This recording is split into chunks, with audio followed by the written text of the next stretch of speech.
Dimp Digital presents Idle Game Chat. Cool.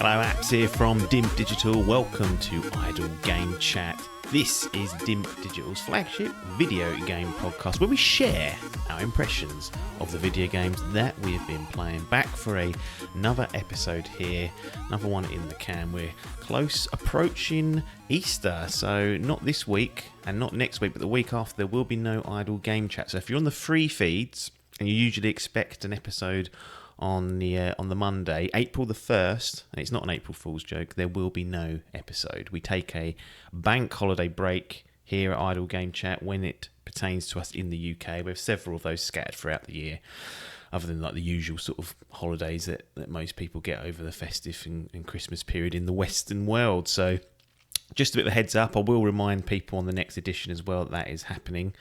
But yeah, just to give you a little heads up there. As for this episode, the focus is going to shift to Planet of Lana. A lovely little... I think it's an indie game. I don't know what the definition of indie is these days. Because, yeah, it's a little bit muddy. It looks indie in spirit, I would say. Whether it's actually truly independently funded and has a budget of whatever, I don't know, but it may well have been published by like something like Annapurna, and and then is that how indie? I don't know. We're getting into a discussion that we don't have time to get into, but that's the thought I want to leave you with just as we transition into Planet of Lana. Adkins joins the show again. New little visual setup for him, so for the video viewers, you're going to get a little treat where he's sitting on his little couch where he normally gets his games. Is he more comfortable? Is he less comfortable? I'll let you guys be the judge of that. But Adkins will give us his opinion on Planet of Lana, and as usual, we will see you on the other side.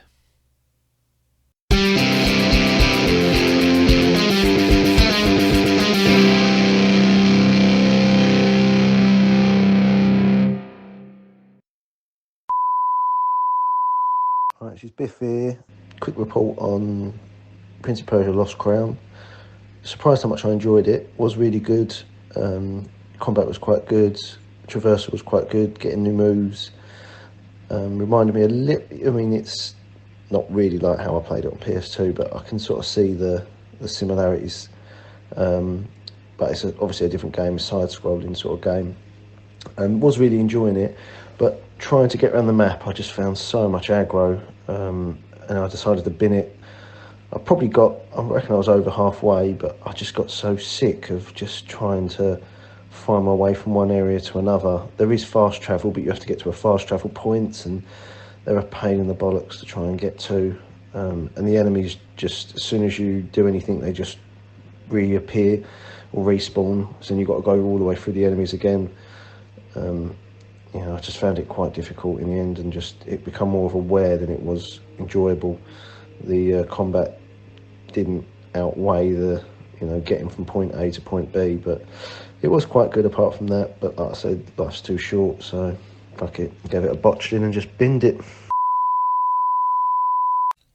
Here we are then, back with some game impressions to close out this edition of Idle Game Chat. You got Apps here, and I'm joined by the new lounge merchant, Tom Adkins, not a cock. They call him the Sloth. He's now lounging about in his forebode. And now he's got full fibre broadband. He's decided to do this setup. Absolute rape, innit? Has it made much of a difference, like downloading games or anything, since you got it? Yeah, to be fair, I downloaded the Rebirth demo. It was about 50 gig, and it done it in 25 minutes. I was like, that wasn't too bad. They did say, because it was only yesterday, they did say it's going to be iffy for the next few days while they're sort of updating it and all that, so I won't get peak performance. No. I was getting like over 300 last night, and then, I mean, that's more than I've ever had. But they said it should be, when it goes up to scratch, it should be about 600, he reckoned. I was like, Because I always wondered whether, like, especially like downloading off the PlayStation Store or the Xbox Store, or even Steam, whether, yes, you can have 300, 600, 1 gig download, but if the server's their end doesn't allow for that to be tapped into, you get stuck with this 5 meg toot that I've seen floated around a couple of times. But I don't know if that's actually a thing nowadays, or whether you can just brute force your way through. Potentially, yeah. I'm not really too. When I was talking to the Charles, I really don't know much about this, mate. Like, currently, I've got 2 internets running at the same time. I've got my old Twitter as well, which the kids and the wife are on. I ain't letting them have a go on this new one until I really have to. No, that's the way. That's the way to do it. Well, hopefully they get it round. I'm not round the corner from you, but in the grand scheme of things, it's not here. Road just further up's got it if you want it, but not this one. Yeah, Adcock's had it over a year, and he's only further down the road. That's unbelievable. Have you looked into yours then, or is it, or you just that you want to stay with who you're with? No, it's not. They haven't done the ripping up of the roads and put the fibre in it. No, they haven't done it around here yet. They've just put in LED street lights, so that's 5 years beyond the curve. So now you can actually see. If I take the dog out in the evening, I can actually see where I'm going without having to take a torch out, treading in dog shit because there's some idle cunt that's left bright, there. Actually, I find they're quite bright, but they only sort of illuminate underneath them. They don't do the rest of the road. Yeah, well, it's better than what we had before. Those orange shitters didn't illuminate anything. It may as well have been dark. So upgrades finally happened. And my view is that the council tax should reflect the facility. So LED lighting, I should have been discounting for not having that. No full fibre allowed yet. That should be discounted 50%. Yeah, cars being stolen on Alexander Road at the weekend. Young Norman's son was stolen from his abode. No policing in this village either. Get that council tax. Reminds me of Cyberpunk. It says that specifically in one of the tooltips. It's like there's a lot of crime going on in Night City. Yeah. The police don't get involved in small fry stuff and just let the civilians deal with it themselves. And I was like, well, that's not technically true, because I've been set upon by those fucking coppers for seemingly defending myself. So I don't know if that's necessarily true. But Cyberpunk we're not here to talk about. Not just yet. One day we definitely will. Planet of Lana. That's what we've got here. Now, this is a game developed by Wishfully, who I've never played in their games before. Published by Thunderful Publishing. Again, not aware of any of that. But I guess the main pull of this was that it was lurking on that Game Pass. Now, it's a 17 UK pounder without that. But it was day in, day on that Game Pass, and you had a little flutter with Game Pass, a little, what was it, a 1 month, 2 month, 3 month spell? I can't remember what you did now. I think I paid 4 months. It was when I got it a couple of days or weeks before Starfield came out. Went through that and sort of left it overhanging and was like, and then just before Christmas I had this little barrage of playing these sort of smaller games, which I knew I could try and polish off and then get some numbers under my belt to claim I've been playing loads of games this year. Or last year, sorry. So, it was like a barrage of about 4 or 5 games I played. And this was in the mix. Yeah. Nice little number. I think it's probably took me about 4 to 5 hours. Did go back and I think I tried to get the 100%. I can't remember. No, it was got everything, but I think there was one of going through it and on hard or something like that. Yeah, sometimes they do things like these smaller games where it's like you could get the platinum or the 100%, whatever it is, but they add some silly bollocks thing like go through the whole game without dying. That's the one. That's and exactly you're like, I'm sure I could do it, but and it's only 4 hours technically, but I don't. Yeah. No, I don't fancy that. Exactly. That is exactly it. That was the trophy that I didn't get, was to go through without dying. Yeah. It's not ideal. It's not a typically too challenging game, but it's almost like a sort of permadeath run, and I was just like, do you know what? I suspect, and we'll get into this, but there might be like stages where it's almost like an insta-fail if you come out at the wrong point. Like there's it just doesn't give you any way to fight it back. So I can see I think there's a trophy like that for Last Guardian, like don't die, and I was like, is it? I mean, that's one where you could just fall off the fucking ledge and go down, but. Yeah, I don't be liking those ones. Funny you mentioned The Last Guardian. This game did have very much. What is that? What is that? Is that like a? That got a thing like Ico, Shadow Colossus, Last Guardian. Is that got a specific studio to do that? It was. I think it was. I think they used to call themselves Team Ica. I mean, I can look it up exactly what it's called. But then I think by the time Last Guardian came out, it eventually got finished as like a bit of a hodgepodge, as far as I remember. Like I think Engine, who was, they were contracted in. They were previously the team that had worked on it up until it sort of got half canned, with the help of Studio Japan. But you're telling me this has a bit of a Team Ico. It had that sort of feeling. It's very much akin to like the likes of like Limbo or Inside, which is what drew me to it. I remember seeing the trailer. I think it was like one of these directs, or was it one of it? It was either Xbox. Yeah, it must have been Xbox's one. Yeah. And it drew to because just of how nice it looks. A lot like the Studio Ghibli games, or Ghibli, however you pronounce it. Yeah. The films, them like anime, Disney-esque films. And the style. And I remember sort of seeing the trailer, thinking, "Oh, that looks interesting."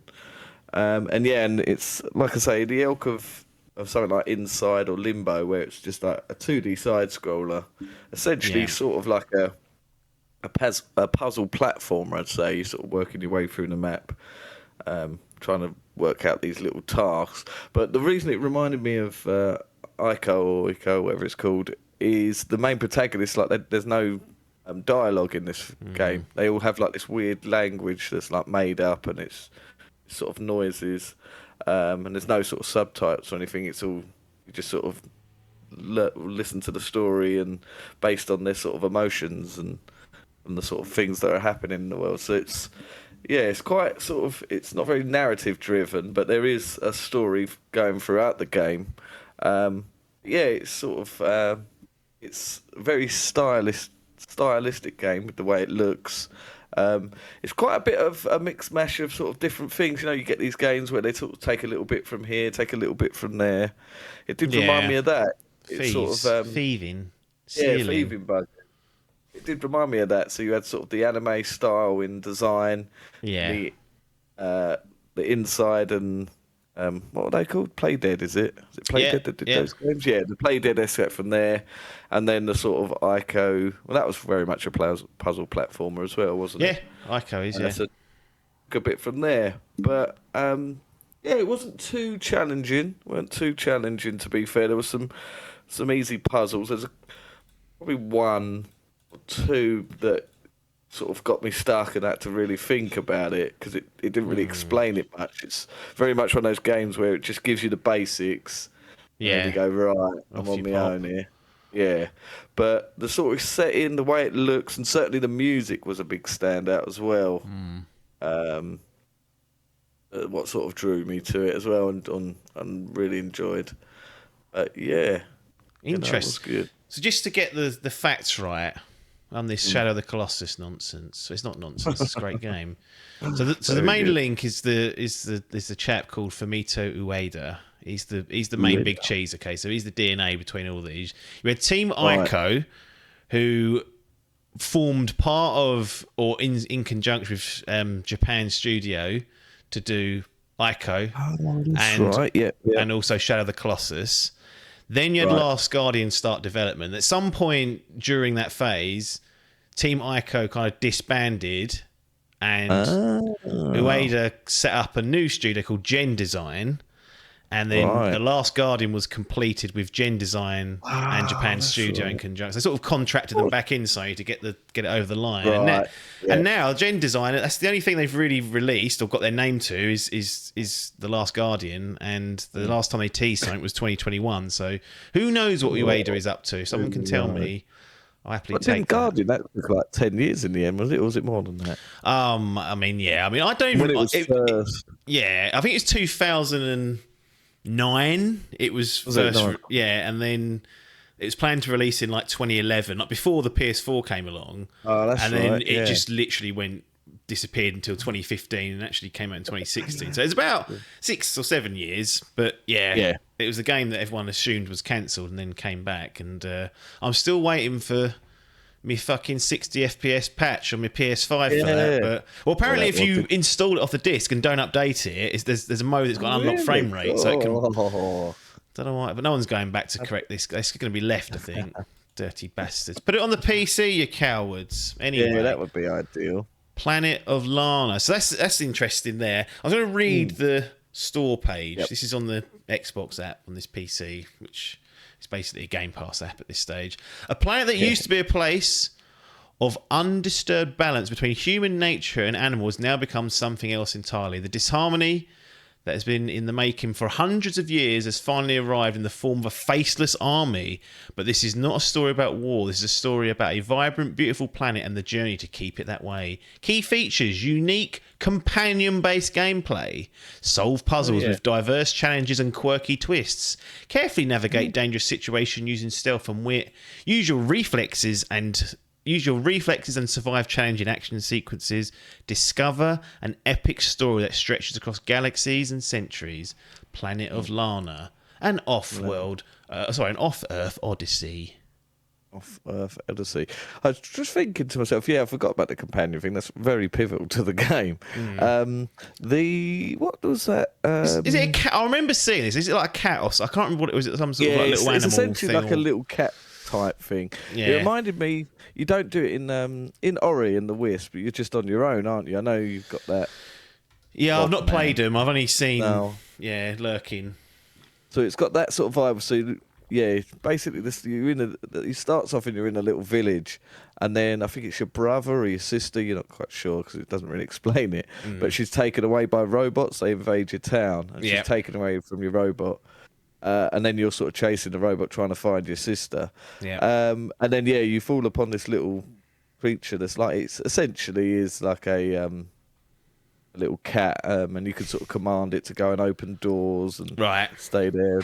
And that's they implement that very well into the puzzle platforming. So it's just getting through different little scenarios and indicating it. It's a bit like also again stealing. Thieving. What was that? Kenya. Was it Kenna? No, Kenna.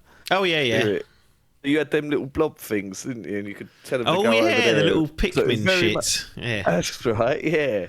It's very much a bit like that, really. They sort of just implemented it to that. So, it was. It's a shame. I wonder if I don't think you can. I'm pretty sure you can't. If you could play it as a co-op, as people would say, it had that very much that sort of vibe to it. That it's a sort of journey, just these two little characters going across this world on a phone system. But some good puzzles, not as brain scratching as Cocoon, I'd say. Well, I was going to ask about this because they're not the same game, but I could imagine they could scratch a similar itch in the short.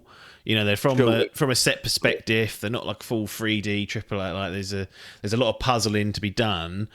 And I was wondering. I reckon this probably could be done in one decent sitting. Yeah. I reckon if you smashed it out, you could probably get it done in about 4.5, something like that. It says here on How Long to Beat, which is integrated into this Xbox app now on the PC. Oh, yeah. Main story 4 hours, main story and extras 5 hours. So it's in that window, isn't it? In that ballpark. So I think there's a couple of collectibles which I did go back and get. That's why I think my game time's a little bit over. I did go back through it. There was a couple I missed.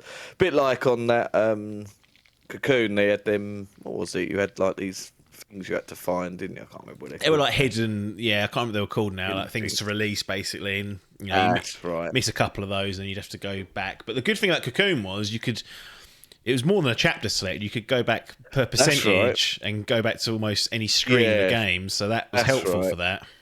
Yeah, this does have a chapter select in it. Nice. So you can go back. But some of the chapters are quite sort of lengthy. So if you had one towards the end, you've got to go through the whole thing and go through all the puzzles again, which I did have to do.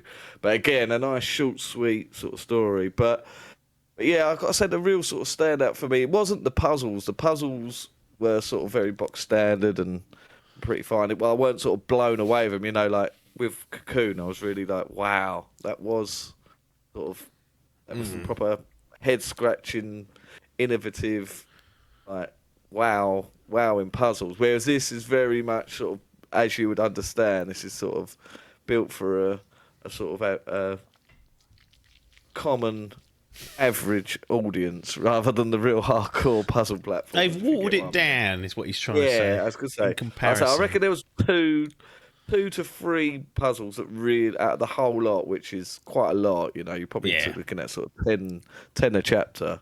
2 and 3 had me stumped. The rest were very easy. Yeah. No, the sort of setting, the music, and just the look of it. It was very, very sort of thought-provoking, and that's something you don't really hear for a game that's essentially silent. Yeah.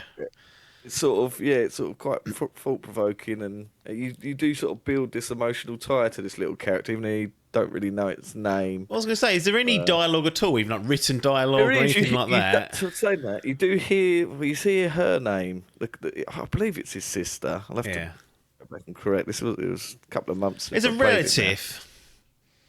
It's a relative. Sorry? It's a relative of some sort. Yes, it's a relative of some sort. That's it. And you're chasing him, and he's constantly shouting the name. So that's about it. Other than that, it's just noises from that little cat. It's just meowing. I don't know what it is. It's not a cat, but it's something. It looks like a cat. Yeah. So there's very little dialogue. It's just sort of got that sort of War of the Worlds look to it as well with the machines. I did pick up on that and think that seems like an influence on those. Yeah, those there's buggers. definitely a lot of influence from all sorts of things. You got Ghibli, you got Inside, you got Ico. You got the full. You got it all here. But no, it was an enjoyable experience. Nice and short. It didn't outstay its welcome. I think it's one of those games that if that was 10 hours long, I'd have gone, fuck me. What is this? Yeah, I mean, it's a common problem in larger games anyway. You just kind of think, you've peaked 5 hours ago here and we're still going and we've got another third to go. But that's the good thing about these shorter games is they tend to not outstay their welcome. Even if they're not overly engaging, the ones that are in that 4 to 5 hour range, it's kind of like it's hard for you to get bored that quickly. I find you might be a bit sick of it towards the end, but you know it's not like you've been wasting weeks and weeks trying to slodge through it. Like it can be done in a weekend, and you know you're on to the next thing. So it's not a great tragedy if it's not to be played with. It's talking here about this stealth and this wit. Now, when I see stealth and wit being installed into games, it kind of concerns me. What it normally means is there's a level of trial and error, and you work out what goes on. It can sometimes it's down to timing. Like the Little Nightmare games are fraught with this. Like you bollock something up for a section, and then you've got to restart the whole thing. Exactly. Is that what happens here? And is it a pain in the arse, or is it nicely balanced where it's not too much? It's not too much of a pain of arse. It would be an absolute fucking ball scruncher if you're trying to do that trophy or that achievement, that try not to die. Because, when it says stealth, this is not a Metal Gear Solid Light. No. What stealth means is you're hiding behind a bush. Yes. Basically. So, you'll get a scenario and a robot will be in your vicinity and you've got to try and get past that, or a spider or something like that. But the only way you can get past that is you sort of have to hide behind a bush and then send your little partner over. Sort of like, what's that story? The chicken that's in The Office. You got the bone, the chicken, and the the seed, the grain, the chicken. It's like that, basically. You've got to figure out what to send over first. Yeah. Can the little creature get killed by your own? Yes, and then that costs you. And that will cost you. Okay, right. So it's not like it's immune. You have to. No, it's not immune. You have to like time the movement of that and when to command that rodent. It ain't no Ellie from The Last of Us 1. Well, she was just stumbling around everywhere, jumping in the way, weren't she? And then this isn't. That's exactly it. So this has a command, and you can send him to his death, but that it just does like very much like an instant reset. Yeah. And luckily with the power of that Xbox, it really is an instant reset. Yeah. You ain't waiting around. When you say you're using your wit, I mean it's generous calling it wit. But stealth as well. Yeah, I mean that bush hiding. It's about as stealth as you use, really. Okay. And you've literally not got any. You've got 2 actions, I believe. You've got jump and grab. Okay. And that is it. That's your lot. So you've got no combat in there. This is 0 combat. Well, hang on. What's this little? Use your reflexes and survive challenging action sequences. Well, there's quick time events. Okay, right. Is that what they mean in there? Do you think that's what they mean in that? There is no combat or anything. You cannot defeat That's the best description of a quick time event. Use your reflexes for challenging action sequences. I never would have assumed that was just a quick time of pressing the button on time.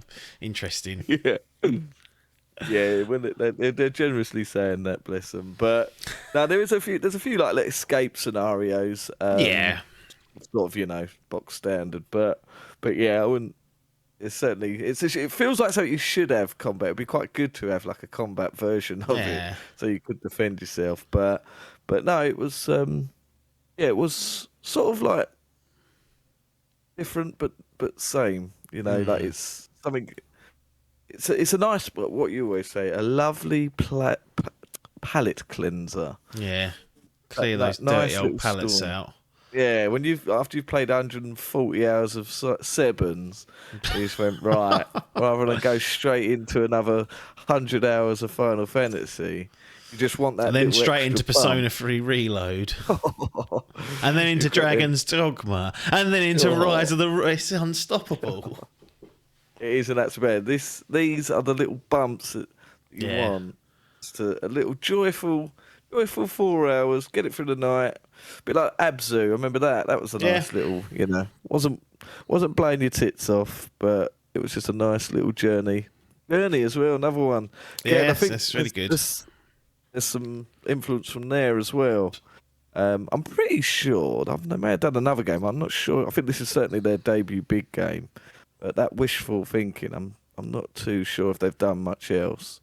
Don't believe so, but certainly I'll be interested to see what they do after this, because it seemed to do well. I mean, it's straight to Game Pass. It's hard to say. I don't know what they're going to be like, but certainly it seemed a few did play this after watching some reviews and stuff. After I finished it, it seemed to be quite on the streaming side as well. There's a lot of people streaming it. It seems to be one of those ones that you can get a good little stream one night, job done. It was definitely one of the ones I saw. One of the names, one of the bloody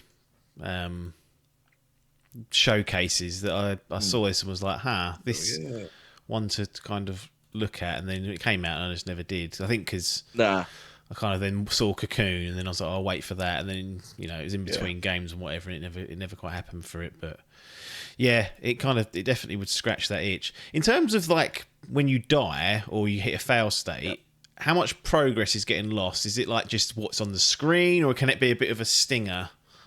Pretty good. There was one that really did sting me. Like, it was like I think I just jumped. It was a bit like Limbo. I jumped off the edge and fucking snapped my legs. And I was like, okay, maybe I was too high for that. But it pretty much locks it into these little challenges, these little puzzles. So when you get through to a room, it's auto saves there. Okay. So typically it's pretty good if you die, if you just go back to the beginning of that puzzle, and that's typically when you are dying, is when you're just trying to get out of these puzzles. For the majority of the puzzles, they're just platforming ones, so the only thing is that you can sort of break your legs, you're not getting killed. But it's like the ones where you're trying to stealth your way past certain robots or creatures, that's when you're dying the most. But yeah, normally because it's a small section, the autosave is pretty good. But I do remember, I think it was one where I was trying to get this like hidden area that they have these shrines that you can collect. And I sort of done the puzzle, went too far, tried to go back but couldn't, and then died because I wanted to go back. But it took me back to the beginning of the chapter, and I was like, for fuck's sake. Dirty buggers. Nah, for the most part, it's decent in that respect. Here's what Wishfully have done previously. So this is... hang on, have I got their fucking name right? What we got here? Yeah, Wishfully. So here we go. They've done Bauer Quiz. This is like the little description. Sunny hockey season, it says. Just thinking that, because remember the skates, Bauer Skates at Roller City. Well, they're located in Gothenburg and Stockholm, so the European mainland. Yes, it was. Yeah, I think I do remember the Swedish. Yeah, so I did wonder if it was a Swedish voice, but I don't think it is. It's one of these sort of very much like an Ico made-up language. Right, I gotcha. Then we've got Pabrikakablubin, and that's not even a lie. I've had a good go at that. An interactive world for ICA's Children's Club. Then we got Veterans Online, brainy multiplayer battles, and then we get to Planet of Lana, A Tale of Two Sisters. So there you go, answers that question of it being a relative, sister being handed out. Sisters, right, there you go. So there's I that. did not know that. For now, Young, a highly strung voice, young boy. Well, so there's your sexist. That's what happens, unfortunately, on this show. Anything else? Any other business? I mean, you touched on the sound and whatnot. And I've got to say that, like I say, it is very much that sound. No, not really. I mean, I think pretty much discussed everything the game has to offer. It's not a lot it does have to offer in terms of variety. You ain't playing this game for its plethora of activities that it's doing. There ain't no side quests in there. There's no mini games. It essentially is a walking simulator from like going through this planet trying to find your sister, and you're just sort of going through the challenges that come ahead. And it's like I say, the biggest takeaway from me, it sort of did have a sort of emotional impact in it. Like stung him, I was in bitter tears. No, I wasn't, but it did because the music's very good. It sort of was on the heartstrings. The setting of the game, the sort of like style of it, and that I'm quite a big fan of those Studio Ghibli films. So that's sort of what drew me in, and I really did enjoy Limbo and Inside. So it was scratching that itch that I've been missing since I did. The next game on my list was to play through that Somerville, which I've yet to play. So I'll be interested to do that one. But I think out of the three, and it's unfair to tie them all together like this, but I think out of the three that I thought, they're kind of fitting in that same sort of bag, it was Cocoon, Planet of Lana, and then also Somerville. And I think Somerville got the worst of the reviews in terms of and I think that's what ultimately pushed it down the pecking order for me. But that's funny you mentioned that because that falls. I know they're all going to be like, they're not the same. I was like, I know they're not the same, but they do scratch a certain palate cleansing itch. Exactly that, and that's exactly what it done. So it done what it did for me, and like I say, I did enjoy my time with it. But I would say that it's not one of these games. It's not like an Inside. Like you remember, Inside now has this sort of cult. It's a special that game for many people. And a very special game. And you'd think, with this, I mean, if you're into that style of game, I would advise you to play it. I think you will enjoy this game. But I think you will be much you sort of come out and go, that was good, but, it hasn't really tickled the bollards and it doesn't put it in that upper echelon with Inside. No, I suspect not. So let's do the whole gaming gallery piece. Get that key out. Well, I don't know what we're doing now. I've got in a right old state. Oh, yeah. So and whilst you're here, I might as well pick your brains and waste more of the audience's time for idle chat. So at one point we had, you go in the gallery, you don't, there's keys coming out, and if you don't go in, that's the end of this conversation. Then some point in 2023, I was like, right, now everything goes in, but there's a bin that things go in if they don't get the grade in.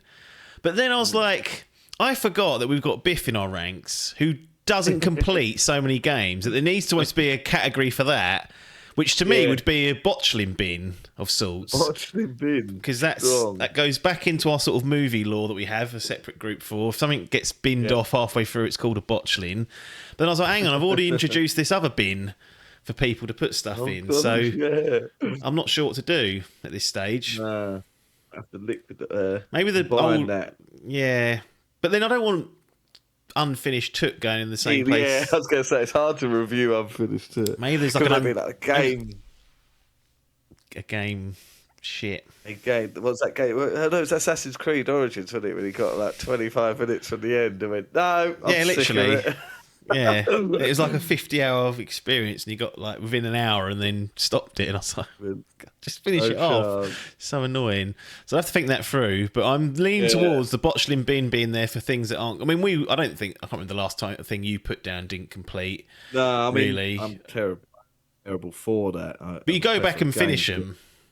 You typically, I'm trying to think if there's anything that really did go. No, like even Baldur's Gate, I haven't touched since about November, but I have every intention of going back. Yeah, just that undertaking that I know. It's a very good game, but a very non-Adkins style game. That game, and it's just getting into that mental headspace of going, right, I need to dedicate time for it. So I will go back, but I don't believe is that anything. I think something along the lines of like I got about 30% into like Hitman Absolution. Now, dropped it. whether I go back and do that again, that's something. You could put that in the botchling bin one day. Then it'll cleanse your soul because you'd have made the decision. Yeah. Tell you what, Trials Rising. I technically haven't ever cleared that. Mate, that's going in the botchling bin. I did that. I quote unquote completed that, and I wish I hadn't. It was such a waste of time. Like by that point, the hype as well. We were so excited after we had Pee Wee on doing the fusion. It was showing his skill. And it all come out. We all bought it. I remember me, you, Logan, all got it. Oh yeah, that's the howler. Out of all of it. So I don't know. Maybe I'll think of a solution offline. But basically, I need a new category for things that have been finished but didn't earn the grading, like an unclassified. Right, yeah. I don't know what to call it. Anyway, I'll think of something offline. But anyway, we're into the. I was going to go hotel. Then it's not a hotel. We're in the gallery. Into the hotel. Maybe that's what they get cheating. They get checked into the island of irrelevancy if they don't get a grading. There we go. There you go. Take that, Cody. So what are we doing with this? Are we gonna grade it? We're gonna give it a gold. I'm gonna give it a grading. Yeah, I think it's very worthy. I believe it got quite high praise, to be fair. Yeah. But me myself, I'm gonna stick it at silver. A nice silver for Planet of Lana. A nice strong silver. It's potentially put that in the comments. Really strong silver, almost a gold, but I probably wanted a bit more from some of the puzzles. I remember played a game called The Witness. Do you remember that? Yeah, it was like a sort of first-person puzzle game. That's one I binned. That's one I botched. That was a howler. At first, some of them puzzles, I was like, this is really clever. By the end, my fucking brain was like, what is it? A bit like old Hellblade. Maybe you had a stink with some of them, didn't they? I hope they bloody improve those for Hellblade 2, otherwise it's going to be issues. But yeah, that's nice. A nice silver for Planet of Lana. And again, power of the Game Pass. I mean, that was there day and day. Lovely bit of service there for it. Yeah, well, I was going to ask about the Game Pass, because that's been, as far as I understand, that particular subscription has now been allowed to lapse. What's the feeling on what you're going to be doing with that? Is it going to be just picked up for random exclusives and then perhaps cleaning up these sort of smaller games until the end of the subscription? Have you got because I've got it for another year and change, and then I might walk away from it after that. Yeah. I'm tied in already of these stacking of years. Well, I did cut it at Christmas after playing these games, because of the Steam Deck. I forgot you got that. So some of these, the games like these, that now I've sort of prone to playing these on that now, rather than like playing games like that, Vampire Survivors, Sifu, which I can see going on to. Was it a PlayStation one? That one actually. Yeah, it was originally. Yeah. See that going on to Game Pass. So my things now is probably the next one will be Hellblade, I'd imagine. So I'll pick it up again at Hellblade and run through that, and then even though the way they're talking, it sounds like Hellblade's going to be about a 5-hour experience. I think it's going to be 10, less than 10. Which, to be honest, if the puzzles are as bad as the first one, then fucking Halle fucking Lulia for that garbage. Yeah. So maybe that's what I'll probably do. I'll pick it up for a couple of months and I'll try and polish off maybe like some of these little ones like Somerville. Have a little play around with this Power World that keeps getting sniffed at. Yeah. Something like that. But that's my vibe at the minute that the Xbox. I was about to install Diablo. I got Diablo for Christmas, so I'm about to crack that onto because I'm very keen to get that started. Because I've got it for Christmas on disc before that goes on to Game Pass. Oh yeah, of course. Up. Yeah, I mean, I've already been stoned. I bought. It was last Black Friday. I bought Far Cry 6 for a tenner. Yeah. Now that's on Game Pass. I was like, for bloody hell. Well, is it not so bad now because you're not an active member of it? Do you know what I mean? It's not so bad to be fair. Yeah. Like it's not because a tenner also for Far Cry. Yeah, that means you have to buy it and finish it within the month for it to be worthwhile. I mean, real sting is the likes of Resident Evil 4. I bought that day and date. I paid full whack for that. And I mean, that's probably bargain bins now. I can see that going on PS Plus soon. Yeah, so I've got to get these games done. I've got this backlog. He still carries on buying them though. So I know, I've been playing the PC games now. They're fucking. I've bought. How many have I bought? I bought fucking shitloads in the last fucking month. Bought loads of little crappers. I'm gonna read some of them out just to entertain you. Get these bad boys out. So, Fire Pro Wrestling World, get in there. 7 I've bought so far. Oh, there we go. So, actually, I bought more last year. Actually, so since I've owned the Steam Deck, I bought KOTOR, Star Wars KOTOR, well, Seafood Dredge, Bright Memory, remember that game? Lego Star Wars, the Skywalker Saga, Stardew Valley, Vampire Survivor Series, and then this year I've bought Star Wars Force Unleashed, Ollie World, Trek to Yomi, Sonic Generations 1 and 2, Sonic Generations and then Sonic Adventure 1 and 2. No Dave the Diver. No Dave the Diver as of yet. I saw Dredge on there and I thought, he's going to then complete the package of a Dave the Diver. I bought Dredge and then you showed me that package. I was like, To be fair, I haven't played it yet, so I could refund it, I think. I think there's a time limit though. I don't think you can sit there for a year. I don't know what it is. It might be a month or so, but there's a usage limit, and also I think if you try and go back a year, they're like, no, you had a year to play that. But yeah, interesting. That Steam Deck's revitalised that, and be interesting. I'm surprised that, but I assume it's because I'd only picked it up in December, but it's getting played quite a bit, to be fair. And then Salmon's put me onto this emulation world, and that's a new conversation in itself. Again, getting all praise and getting it out at Christmas, showing the family, that was unbelievable. So there might have to be a conversation about that. A review in due course. We'll get it all booked in. But for this particular episode, Planet of Lana earns itself a nice little silver and makes its way into the Dimp Digital graded part of the gallery in Adkins' personal exhibition. Nothing more for us to say other than thanks for your time and ta-da.